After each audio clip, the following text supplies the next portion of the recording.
One common problem with CB350 Highness is rusting. புது பைக்காக இருந்தாலும் சரி பழைய பைக்காக இருந்தாலும் சரி ரஸ்ட் இஷ்யூஸ் ரொம்ப காமனாக இருக்கும். இந்த rust issues handlebar, suspension, petrol கேப்போட எட்ஜஸ், ஃபோர்க் இந்த மாதிரி குரோம் ஃபினிஷ் இருக்கிற பிளேசஸ்லாம் ரொம்ப காமனாக இருக்கும். நீங்கள் குரோம் வேரியன்ட் வச்சுருக்கீங்கன்னா என்டையர் மட்கார்ட் ரஸ்ட் ஆகிறதுக்கு நிறைய சான்சஸ் இருக்குது. நான் என் பைக்கை எப்படி ரஸ்ட் ஃப்ரீயாக மெயின்டைன் பண்ணுறேன்னு சொல்கிறேன். உங்கள் பைக்கில் ஆல்ரெடி ரஸ்ட் இஷ்யூஸ் இருக்குன்னா WD-40 யூஸ் பண்ணி எங்கெல்லாம் ரஸ்ட் இருக்கும் கொஞ்சமாக ஸ்ப்ரே பண்ணி அதை கம்ப்ளீட்டாக ரிமூவ் பண்ண ட்ரை பண்ணுங்கள். நிறைய ரஸ்ட் இருந்துன்னா நீங்கள் கண்டினியூஸாக பண்ண தான் அந்த ரஸ்ட் போகும். ரஸ்ட்டை ப்ரிவென்ட் பண்ணுறதுக்கு ஒரே ஒரு சிம்பிள் ட்ரிக் தான். உங்கள் பைக்கை எப்பயுமே நீங்கள் ஈரமாக விடாதீங்க. வாட்டர் வாஷ் பண்ணதுக்கப்புறம் இல்லை மழையில் நினைச்சதுக்கப்புறம் தரோவாக வைப் பண்ணிடுங்க. Small corners, joins, metal or chrome finish பார்ட்ஸில் எக்ஸ்ட்ரா அட்டென்ஷன் கொடுத்து வைப் பண்ணிடுங்க.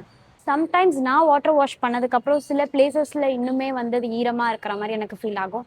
அண்ட் அதெல்லாம் கொஞ்சம் ஹார்ட் டு ரீச் பிளேசஸாக இருக்கும். அதனால நான் வந்து ஹேர் ட்ரையர் யூஸ் பண்ணி அதை கம்ப்ளீட்டாக ட்ரை அவுட் பண்ணிடுவேன். சென்னை மாதிரி சீ ஃபேசிங் சிட்டிஸில் இருக்கும்போது ஏரில் ஹியூமிடிட்டி அண்ட் சால்ட் கண்டென்ட் அதிகமாக இருக்கிறதுனால ரஸ்ட் இஷ்யூஸ் ரொம்ப காமன் தான். இந்த மாதிரி குட்டி குட்டி ஹேபிட்ஸ் நீங்கள் ஃபாலோ பண்ணிங்கன்னா உங்கள் பைக்கை நீங்கள் ஈஸியாக ரஸ்ட் ஃப்ரீயாக வச்சுக்கலாம்.